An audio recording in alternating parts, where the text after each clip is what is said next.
semuanya, kembali lagi selamat tahun baru by the way. Balik lagi kita ke monolog pena senja. Gue udah lupa tracking ini episode keberapa, but anyway, sekali gue ucapin selamat tahun baru buat kalian semua yang mendengarkan. Gue tahu nggak banyak yang denger, tapi kalau ada yang denger ya selamat tahun baru buat kalian semua. Apa? Sesuai judul mungkin ya, walaupun mungkin gue nggak yakin banget gue akan ngasih judul apa untuk episode kali ini, tapi yang terpikirkan di kepala gue adalah 2020, tahun lalu tentu salah satu tahun terberat yang pernah gue jalani. Gue gak tahu dengan kalian gimana. Yang jelas ya, kita selama ini take everything for granted ya. Kita hidup dengan santai, semua bisa keluar-keluar. Gue yakin sih udah banyak banget orang yang ngomongin soal ini, soal covid dan lain-lain sebagainya. Tapi tetap aja menurut gue 2020 adalah tahun-tahun shattered dreams. Gue selalu bilang itu ke teman-teman gue juga. Artinya apa? Menurut gue 2020 tuh tahun-tahun mimpi-mimpi tuh udah mulai hancur. Istilahnya tuh shattered. Itu kayak di koyak-koyakan, dihancur-hancurin. Gue gak tahu, semoga kalian gak merasakan hal yang sama. Tapi sekalipun ada yang merasakan hal yang sama ya gak apa-apa. Maksudnya hidup itu memang kalau nggak makin keras hari ke hari, mungkin kita jalan ke arah yang salah. Oke, jadi banyak banget hal yang terjadi di 2020. By the way, kalau ada suara-suara berisik ataupun suara fan angin ataupun suara anjing gue ya mohon maaf ya. Gak ketolong soalnya gue udah mencoba berbagai hal tapi tetap kedengeran. Suara PC-nya juga terlalu kenceng. But anyway, kenapa gue bilang 2020 tahun-tahun shattered dreams? Karena di tahun 2020 banyak orang-orang yang mungkin punya banyak sekali mimpi dan cita-cita, punya banyak tujuan-tujuan yang sebenarnya udah di planning mungkin dari sebelum-sebelumnya, tapi kemudian harus terhambat. Bahkan ada yang bukan cuma terhambat, bahkan gak jadi gitu ya. Mungkin kalian pun sama, di kisah-kisah percintaan kalian juga mungkin sama. Gua pun sama ternyata gue juga sama. Di ujung-ujung tahun malah ternyata harus berakhir, asik. Harus putus ya. Tapi kenapa gue terlihat happy-happy aja ya? Gak happy sebenarnya, tapi inilah hidup yang harus kita jalani gitu. Banyak hal-hal yang kita gak pernah duga dan mungkin di hati kecil kita udah sempat menduga sih. Gue gak tahu ya dengan kalian, tapi gue kayak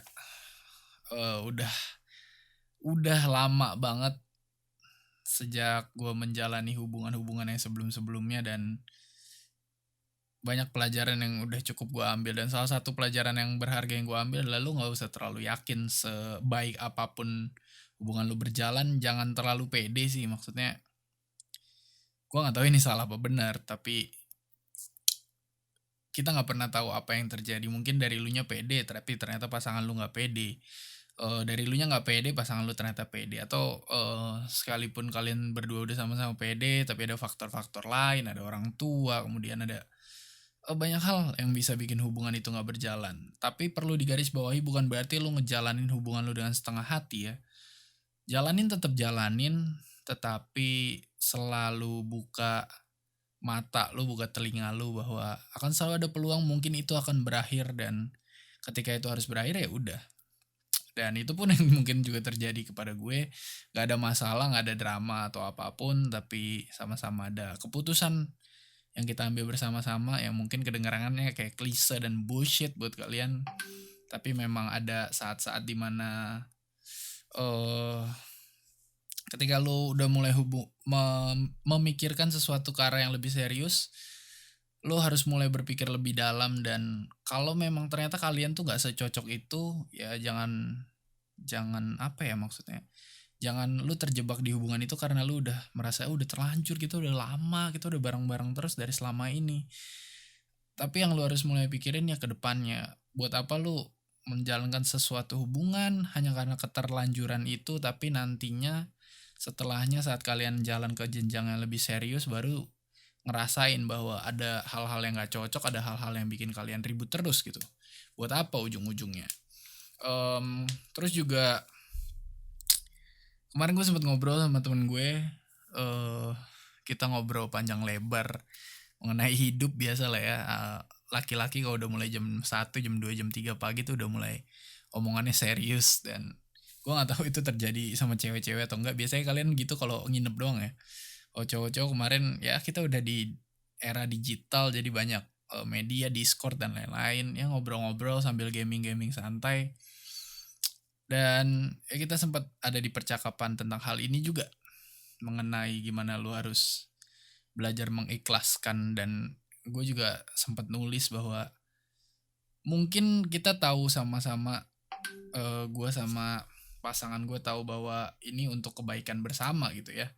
Tetapi namanya ikhlas bukan berarti hati lu kebal dari rasa sakit hati atau rasa terluka gitu. Jadi untuk tahun-tahun yang udah lu lalui berjalan, kalau kalian semua yang juga ngalamin hal yang sama, lu udah pacaran begitu lama, kemudian lu harus berpisah karena suatu hal untuk kebaikan bersama, nggak apa-apa men kalau lu agak ngerasa sakit atau lu ngerasa kehilangan, ya wajar karena yang selama ini lu lakukan juga, yang selama ini kalian sama-sama perjuangin juga itu sesuatu yang real gitu. Kecuali kalau itu semua fake, ya lu nggak heran kalau akhirnya lu nggak ada rasa sedih ataupun rasa galau. Tapi ketika yang lu perjuangin selama ini itu nyata, itu sesuatu yang emang datang dari hati lu, ya lu pasti akan ada rasa kehilangan, pasti akan ada rasa, eee, nyesek-nyesek lah dan gue mesti ngasih tahu bahwa ya itu nggak apa-apa, itu adalah sesuatu yang normal.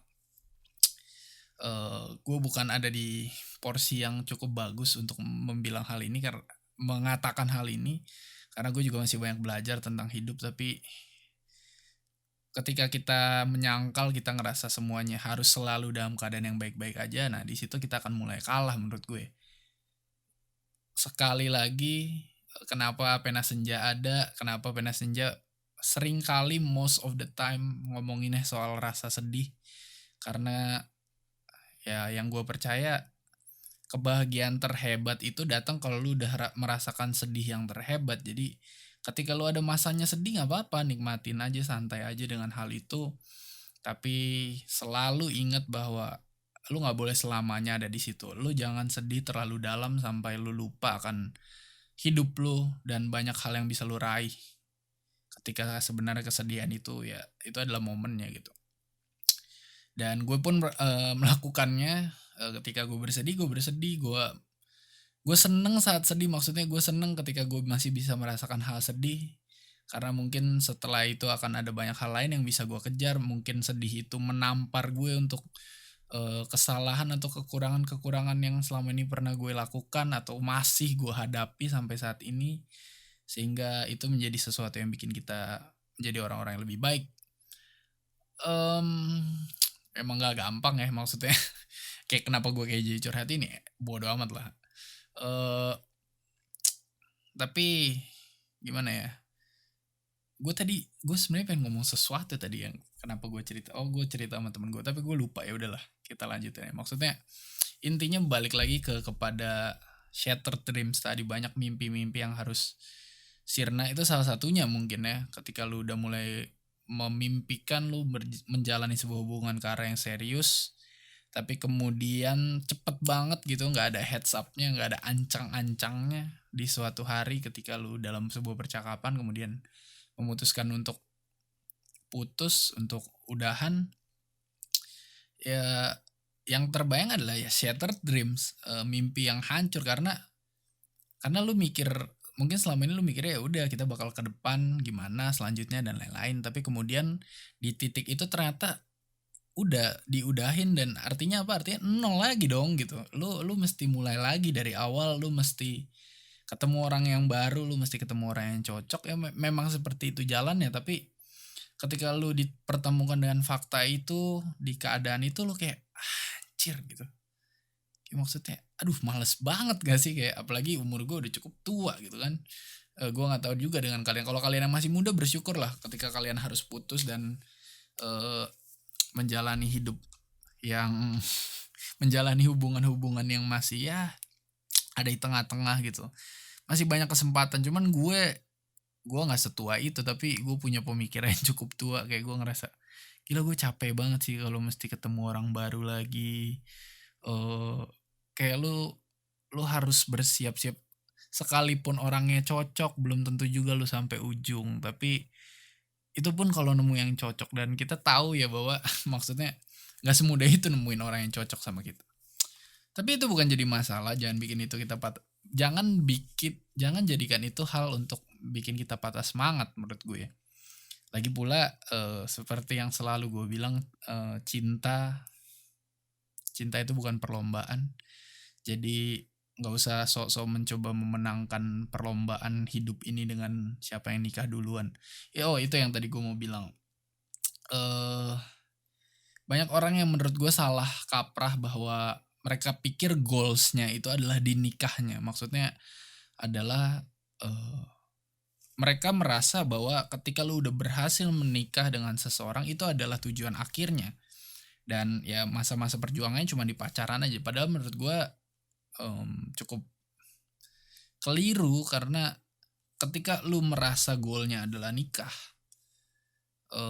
married, ini pembicaranya untuk orang-orang 20-an ya. Lu yang masih 17 sampai 20 mungkin gak terlalu relate sama hal ini, tapi gue mesti kasih tahu ke kalian bahwa ketika lu mikir bahwa merit adalah tujuan utama lu, sebenarnya itu gampang. Maksudnya lu bisa merit sama siapa aja, men, ya gak sih?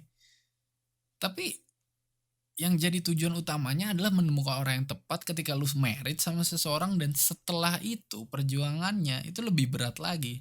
Lu mesti berdua ngejalanin hidup yang lebih berat karena lu mau nggak mau sama-sama kompromi, saling mengalahkan ego satu sama lain. Lu udah berdua bareng-bareng terus hingga nanti lu punya anak dan lain-lain sebagainya. Di situ malah perjuangannya akan semakin berat. Merit itu adalah level up-nya. Jadi ketika lu pikir yang penting gue bisa merit itu adalah tujuan akhirnya, maka pertanyaan besarnya, tanda tanya besarnya, setelah merit apa yang bakal lu lakuin? Apakah lu akan masih berjuang atau lu akan nyerah gitu dengan hal itu? Jadi janganlah merasa bahwa merit adalah titik akhirnya. Janganlah lu ngerasa teman-teman lu udah pada merit kemudian lu mulai yang penting gue merit juga deh, gue rasa itu persepsi yang salah. Tapi itu real karena masuk quarter life crisis gitu di umur 25, 26, 27 mungkin. Tekanan yang mungkin gak ditekan sama orang lain, tapi lu mau gak mau ketika lu berkaca sama diri lu itu terjadi. Lu ngelihat banyak orang di sekitar lu pada merit, teman-teman lu udah pada sukses, udah ada yang jadi manajer dan lain-lain sebagainya. It happens gitu menurut gue. Kayak kalau lu punya rasa sadar diri, lu pasti ngelihat orang dan lu mulai membandingkan diri lu sendiri. Dan ya itu bukan sesuatu yang salah, tapi itu gak sepenuhnya benar. Sekali lagi, karena lu butuh membandingkan diri lu sama orang lain. Di satu sisi lu gak bisa ignorance, lu pikir diri lu ya udah yang paling penting cuman diri lu dan yang lainnya itu gak penting. Menurut gue itu salah. Ketika lu melihat orang lain, lu bisa ngambil banyak kebaikan dari situ. Tapi ketika lu mematok orang lain sebagai standar lu juga, itu yang salah menurut gue. Ketika mereka udah bisa merit, ya itu mungkin menjadi sesuatu yang memotivasi lu, menampar lu. Gue gak tahu gimana caranya, tapi membuat lu lebih mikir ke depannya. Itu adalah suatu hal yang bagus tentu. Tapi kalau misalnya lu jadi ngerasa terpatok, gue juga harus sama seperti dia, itu udah mulai salah. Kita semua punya hidup kita masing-masing. Jadiin orang lain komparasi bukan berarti menjadikan mereka titiknya, bukan berarti menjadikan mereka KKM-nya kalau lu ngomongin nilai di sekolah ya. Jadi pada akhirnya yang kita kejar apa sih? Asik. Pada akhirnya yang kita kejar ya kita pengen hidup happy, kita pengen hidup tenang. Dan kalau misalnya 2020, gue nggak tahu ya. Gue sebenarnya nggak suka nyalahin tahunnya karena mungkin tahunnya nggak tahu apa-apa. Kalau 2020 orang tuh juga mungkin dia ngomel kali, kenapa kalian ngehina gue gitu? Kenapa? Gue juga nggak tahu kenapa corona mesti datang di saat gue menjabat, mungkin dia bakal ngomong gitu. Tapi ya 2020 memang tahunnya yang berat, tahun yang banyak orang jadi frustrasi, banyak angka perceraian, kemudian banyak angka kematian karena virus tentunya. Dan menyebalkan melihat masih banyak orang goblok di luar sana yang gue nggak tahu lah influencer juga yang awal-awalnya hashtag di rumah aja sekarang pada ke Bali. Ya maksudnya gue tahu sih menjilat ludah sendiri tuh mungkin rasanya enak karena kita udah tahu rasanya sebelum kita meludah gitu, tapi eh kenapa sih ya nggak tau lah, gue ntar gue salah ngomong lagi. Anyway, gue berharap kalian semua dalam keadaan yang baik, sekalipun lu dalam keadaan yang sedih mungkin nikmatin, kemudian move on lah, carry on, hidup tetap berjalan. Banyak orang yang sebenarnya banyak orang yang sayang sama lu, tapi mungkin ketika dalam kondisi COVID kayak gini, lu terjebak sama pemikiran lu sendiri, lu overthink, lu begadang overthink, itu hobi banget tuh. Dan lu mulai tenggelam sama pikiran-pikiran lu yang belum tentu semuanya benar, tapi kebanyakan waktu untuk dihabiskan dengan diri sendiri, jadinya ya mungkin itu terjadi gitu. Tapi sebenarnya banyak orang yang sayang sama lu, gue yakin. Dan itu yang harusnya menjadi sesuatu yang menguatkan kita sih. Ketika kita tahu ada orang yang sayang sama kita banyak, walaupun bukan dalam bentuk pacar ataupun apapun itu lebih penting menurut gue. Karena ya pacar mah masih pacar, lu apa sih yang lu harapin dari sebuah hubungan yang cuman berdasarkan lu mau sama gue, iya oke gitu. Kayak kalau udah nikah ya baru deh, maksudnya pacaran menurut gue overrated gitu. Pacaran tuh sesuatu yang terlalu dilebih-lebihkan mungkin. Karena ya sebenarnya pacaran itu sebuah hubungan tanpa kontrak apapun gitu. Lu cuman sama-sama modalnya ya cuma komitmen sama setia, dan lu tahu sendiri berapa banyak orang di dunia ini yang bahkan gak ngerti arti komitmen aja. Bisa gitu ya.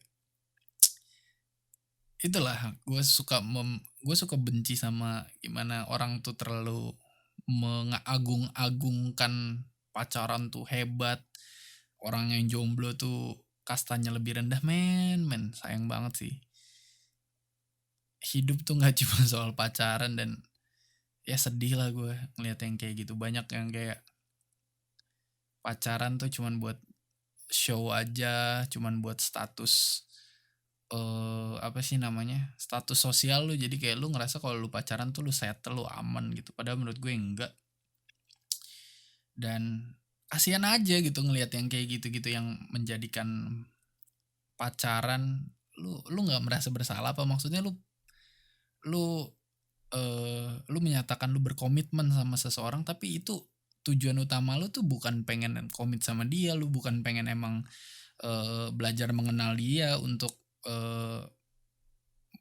ke jenjang yang lebih serius, atau lu emang beneran sayang atau gimana pun, tapi ujung-ujungnya untuk sebuah status sosial supaya orang-orang lain lihat lu nggak jomblo. Jahat sih menurut gue. Kalau lu emang mau pacaran ya pacaran lah karena lu punya tujuan yang serius. Karena itu gue selalu bertanya-tanya kalau ada orang yang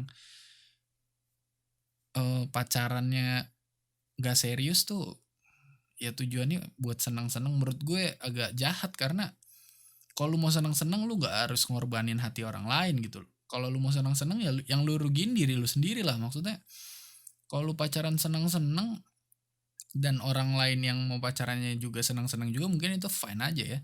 Tapi ketika lu senang-senang, apalagi kalau kita ngomongin soal perasaan, itu kan baper itu tidak bisa ditoleransi gitu. Kadang-kadang kita bilang sosok nggak baper, tapi ujung-ujungnya emang itu kan flow-nya cinta ya. Kita bisa ngomong apa, tapi apa yang kita rasain beda gitu. Dan buat senang-senang mempermainkan perasaan orang lain, menurut gue terlalu jahat sih. Karena itu mendingan kalau lu mau senang-senang cari hal lain lah, banyak banget lah kesenangan di dunia ini gitu. Kenapa mesti lu senang-senangnya mempermainkan hati orang lain gitu menurut gue. Ya tapi balik lagi gue harus ngingetin ke kalian, apa yang gue bilang belum tentu benar. Gue bukan siapa-siapa, gue cuman orang yang menyampaikan opini gue, apa yang gue percaya, dan gue pengen mencoba merekamnya aja. Dan mungkin ada banyak yang sepemikiran, yang gak sepemikiran pun bodo amat gitu. Tapi bagaimana kita menjalani 2021 mungkin itu yang harusnya paling besar sih pertanyaannya. Sejujurnya gue bukan orang yang gue udah lama banget benci sama kata New Year New Me. Kalian tahu kata-kata itu, orang yang berusaha berubah cuman pas tahun baru doang. Menurut gue lu bisa berubah kapan aja, tapi ya mungkin itu titik yang baik untuk memulai sesuatu yang baru karena momennya pas ya, ganti tahun. Tapi nggak bisa dibohongi bahwa di tahun 2021 ini banyak harapan di awal, supaya Covid ini selesai, supaya ya yang pertama yang nggak jauh-jauh Covid ini selesai dulu lah, supaya mimpi-mimpi kita yang mungkin udah mulai terkubur, udah mulai tercerai-berai, kita udah mulai bisa ngumpulin lagi, potongan-potongannya kita balikin lagi puzzle-nya, kita bisa mulai lebih optimis lagi untuk mengejar apapun yang sempat terpendam dan terhilang. Gue pengen banget jadi orang yang optimis, tapi ngelihat realita memang kadang terlalu berat di Indonesia, apalagi nih negara kita tercinta. Masih banyak orang yang nggak tahu, entah ignorance, entah bodoh, entah terlalu pinter apa gimana. Tapi ya kita berharap 2021 ini menjadi tahun yang bisa menampar balik lah 2020. Gue kalau misalnya diibaratkan tahun-tahun ini lagi bertanding, gue harap 2021 bisa nge-uppercut, nge-KO-in 2020 in some ways gitu. Sehingga segala kepahitan dan ke kekesalan, kekecewaan di tahun lalu tuh semuanya bisa terbayarkan, bisa dibalikin dengan sebuah knockout punch dari tahun 2021. Entah gimana caranya. Mungkin itu sebuah wishful thinking yang belum tentu terjadi. Tapi ya sekali-sekali gue, walaupun gue orang sering pesimis, tapi gue pengen memiliki rasa optimis sekali-kali untuk tahun ini. Dan ya semoga mimpi-mimpi itu bisa kita capai. Dan buat kalian yang juga mungkin nasibnya sama kayak gue, lu putus di akhir tahun atau lu putus di tahun lalu saat semuanya begitu berat, coba enjoy life, nikmati kesendirian, karena gue selalu merasa punya safe space ketika lu lagi gak punya pacar. Lu bisa banyak membenahi diri lu. Lu akan lebih banyak berkaca kepada diri lu, menurut gue. Itu yang gue rasain ya, gue gak tahu sama orang lain. Tapi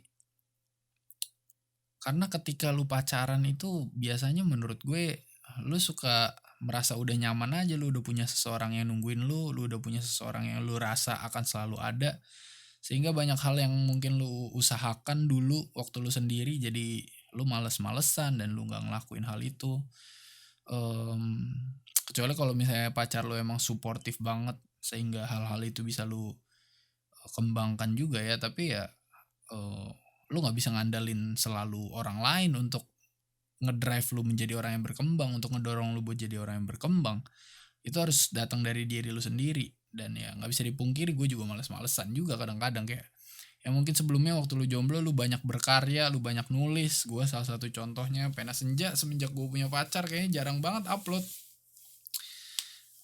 Bukan karena males juga, ya males sih iya, tapi kayak lucu, lu harus menulis sesuatu hal-hal yang menyedihkan, walaupun gak selalu menyedihkan ya, tapi ada di dalam situasi yang lu lagi happy-happy aja tuh tantangan banget sih. Dan karena Pena Senja gue bikin sesuka-suka gue aja, jadi gue selalu ngerasa ya udah, ketika gue mau seneng, gue mau upload, gue akan upload. Tapi ketika gue happy dan gue gak ngerasa punya tuntutan untuk upload konten atau apapun itu, maka gue gak akan upload. Tapi ya jadi jadinya kelihatannya jelek, kayak seolah-olah anjir pas putus aja lu banyak uploadnya, tapi pas lagi punya pacar aja lu nggak pernah upload gitu. Lu kelihatan banget galaunya. Ya nggak tahu ya, bisa dibilang gitu mungkin. Tapi lebih ke ketika lu sendiri lu punya lebih banyak waktu, sehingga lebih banyak hal yang lu mulai pikirin sendiri dan lu pengen perjuangin sendiri. Dan gue salah satu orang yang tipenya kayak gitu mungkin. Gue nggak tahu dengan kalian gimana.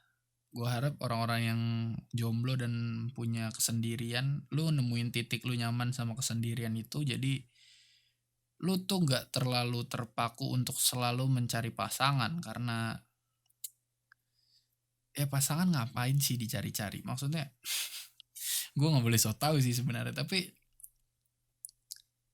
ya bukan perlombaan gitu. Jadi ya nggak apa-apa ketika lu harus sendiri, nggak apa-apa, santai aja, settle aja sama diri lu sendiri juga sebenarnya cukup. Lu bisa bahagia dengan cara lu sendiri, dengan diri lu sendiri, itu paling penting malah, yang utamanya. Kemudian kalau ketika ada orang lain, ketika lu nemu orang yang cocok, ya itu bonus sih menurut gue. Dan kebahagiaan yang mungkinnya tadinya sendiri bisa dikali-kali lipat, jadi berkali-kali lipat lebih jauh lagi. Dibanding kalau misalnya lu cuma mengandalkan rasa happy lu, rasa seneng lu cuman dari punya pacar. Dan ketika nggak punya pacar lu nggak pernah seneng dong, gimana? Susah banget orang hidup kayak gitu kan. Jadi selalu punya pacar menurut gue capek sih. Siapa sih yang nggak capek pacaran? Pacaran tuh mulai lumayan melelahkan menurut gue, kayak ya tapi itu pengorbanan yang harus kita tempuh gitu. Tapi ketika selesai pacaran, setelah putus ada ada rasa lega aja kadang-kadang, karena kayak ya lu mulai harus tanggung jawabnya sama diri lu lagi aja gitu, nggak lagi lu harus berdua dan lain-lain sebagainya. Oke, semoga aja kalian semua yang mendengarkan Pena Senja masih terus dengerin. Gue berharap juga bisa lebih konsisten untuk mengupload monolog selanjutnya. Banyak topik-topik yang sebenarnya mungkin harus diomongin, tapi gue nggak mau so tau, jadi gue cuma ngomongin apa yang gue alami aja. Gue juga gak suka sama orang yang so tau, yang seolah-olah dia paling benar. Balik lagi, apa yang disampaikan di sini cuma sharing. Artinya ketika itu bisa berlaku buat gue, mungkin itu bisa berlaku juga buat lo. Mungkin itu juga bisa terjadi kepada lo. Dan kalau itu nggak terjadi pun ya udah, maksudnya karena hidup itu terlalu banyak dinamikanya, jadi kita nggak pernah bisa mematok seseorang jadi panutan kita yang luar biasa banget ya. Jadi jangan terlalu mengikuti satu orang lah, banyakin lah referensi. Kalaupun lu denger ini, ya lu dengerin lah podcast-podcast yang lainnya, berita-berita yang lainnya. Jangan cuman berpaku dan menjadikan apapun yang gue sampaikan di sini sebagai fakta yang mutlak. Itu paling nggak boleh, oke? Apalagi yang mau gue omongin ya? Kerjaan, segitu. Banyak mimpi-mimpi di kerjaan kita. Kalau kalian udah kerja, kalau lu masih sekolah, banyak mimpi-mimpi lu di perguruan tinggi. Gue sering iri sih sama orang yang masih sekolah. Karena orang yang masih sekolah tuh walaupun kadang dia gak tahu betul gimana masa depannya nanti, tapi dia tuh masih punya rasa penasaran yang hebat tentang masa depannya. Gue di titik sekarang bisa dibilang rasa penasaran itu udah berkurang 50% mungkin. Karena kayak ternyata gue udah sampai di titik bukan orang tua ya, di titik dewasa, di titik lu udah jadi adult gitu. Jadi lu udah ngadepin dunia kerja dan lain-lain. Ya mungkin pengalamannya nggak akan jauh beda, cuman mungkin bidangnya aja kerjanya beda-beda. Tapi realita hidup ketika lu di umur yang udah dewasa itu rata-rata menurut gue sama aja. Artinya ya kerasnya, kemudian apa yang harus lu kuasai, apa yang lu harus perjuangin, itu sebenarnya mungkin buat sebagian orang banyak tuh mirip-mirip lah value-value-nya gitu. Tapi kalau orang-orang masih sekolah tuh masih banyak mimpi-mimpi dan hal yang kalian nggak ketahui.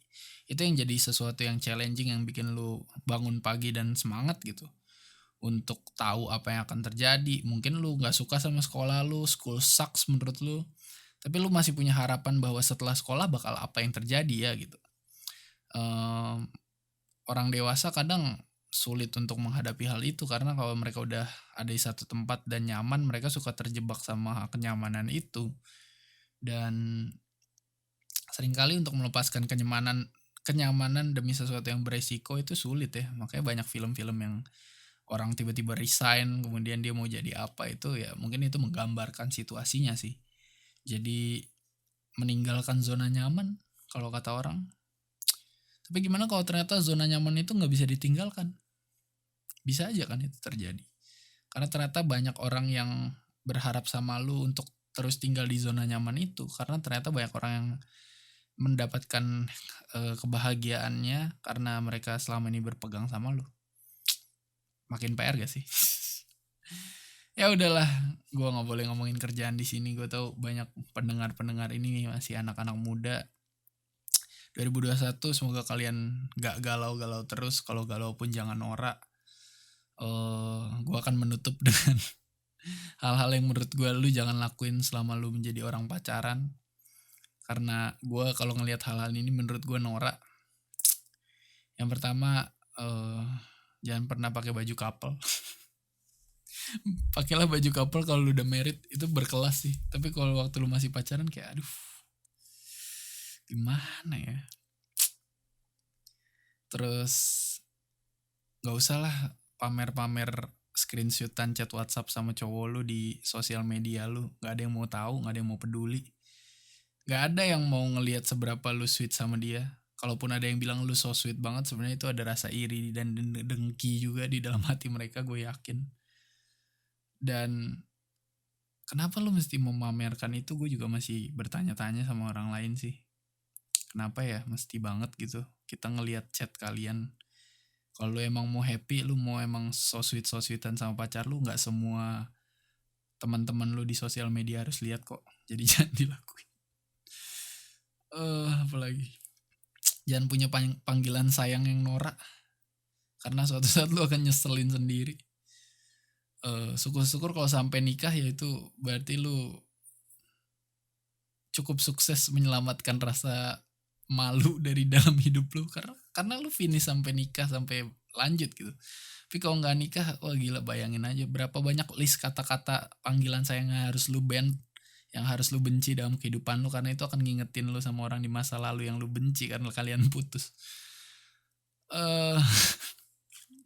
Kayaknya gue bitter banget ya sama percintaan. Apalagi yang gue nggak suka.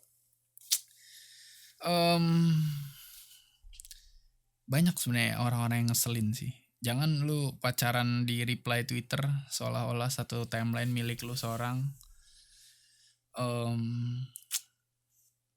Jangan heboh-heboh pakai second account lu buat memuji-muji pacar lu juga. Kemudian lu juga melakukan hal ya dengan first account lu. Gue selalu masih suka bertanya-tanya. Setiap orang punya alter ego, mereka punya kepribadian lain yang gak bisa mereka tunjukin di first account. Tapi gue juga percaya sebenarnya bisa-bisa aja, dan gue salah satunya. Gue punya second account, tapi gue suka bertanya-tanya, ngapain gue punya second account? Apapun gue postingnya di first account juga ujung-ujungnya. Tapi gue tahu banyak orang yang tidak seperti itu. Jadi ya nikmatilah kehidupan ini. Anjir, gue udah kayak orang mau apa aja. Dengan lebih enjoy, dengan lebih santai, lebih chill aja. Gak usah terlalu jatuh cinta menggebu-gebu di awal, kemudian di akhir-akhirnya lu udah kehabisan bensin duluan, sehingga akhirnya lu yang bosan. Jangan juga jadi orang yang posesif. Kalau lu mau suka sama orang, kalau dia emang buat lu, dia bakal buat lu. Kalau ternyata dia selingkuh karena lu gak, karena emang dia selingkuh, ya udah berarti lu yang harus bersyukur. Gak perlu lu jagain dia 24/7. Gak ada fungsinya, itu cuma akan menghabiskan hidup lo untuk mikirin orang yang ujung-ujungnya bikin lo makan hati. Jangan juga jatuh cinta karena gampang dikomporin orang. Banyak orang yang bakal ngomporin lo seolah-olah lo cocok sama seseorang, tapi pada ujung-ujungnya lo yang akan menghabiskan waktu lo sama dia. Dan kalau ternyata apa yang digembor-gemborkan orang lain itu tidak benar, lo yang akan nyesel sendiri. Jangan terlalu lama jadi orang yang tinggal di dalam diam dan lu ngerasa bahwa lu udah berjuang keras padahal lu gak berani nyatakan apapun pada akhirnya. Sia-sia semua perjuangan lu. Kalau lu emang suka sama dia, ya mending lu ambil keputusan. Gue sih lebih baik gue ditolak daripada gue gak pernah tahu apa jawabannya. Itu akan jauh lebih membuang waktu lu. Ketika jatuh cinta janganlah ragu. Lu harus tetap pakai otak, tapi jangan terlalu skeptis tentang banyak hal kayak gue, sehingga ya lu jadi kebanyakan pikiran gitu. Ya memang cinta tuh diciptakan memang untuk bikin orang sepintar apapun, selogika apapun jadi bodoh, karena dia akan melakukan hal-hal lain yang mengikuti perasaannya. Dan menurut gue itu adalah hal terbaik dari cinta sekaligus hal terburuk juga, karena itu bisa menjadi pedang bermata dua. But anyway, I hope all of you guys having a great time, having a great year this year, of course. Semoga mimpi-mimpi kita bisa hidup kembali. Dan sekalipun itu udah hidup, kita bisa punya jalan yang banyak untuk memperjuangkan. Oke, gue rasa itu aja monolog Pena Senja kali ini. Gue sangat berharap sebenarnya bisa bikin podcast sama orang lain, gak cuma sendiri. Tapi belum ada kesempatannya. Jadi terima kasih yang udah mendengar. Sampai jumpa di episode selanjutnya. Semoga gue konsisten. Semoga kita bisa sama-sama menghadapi 2021 dengan karya-karya yang lebih baik lagi, dengan mentality yang lebih baik lagi. Oke, gue Victor. Thank you semua yang udah dengar. I'll see you in the next podcast. Peace.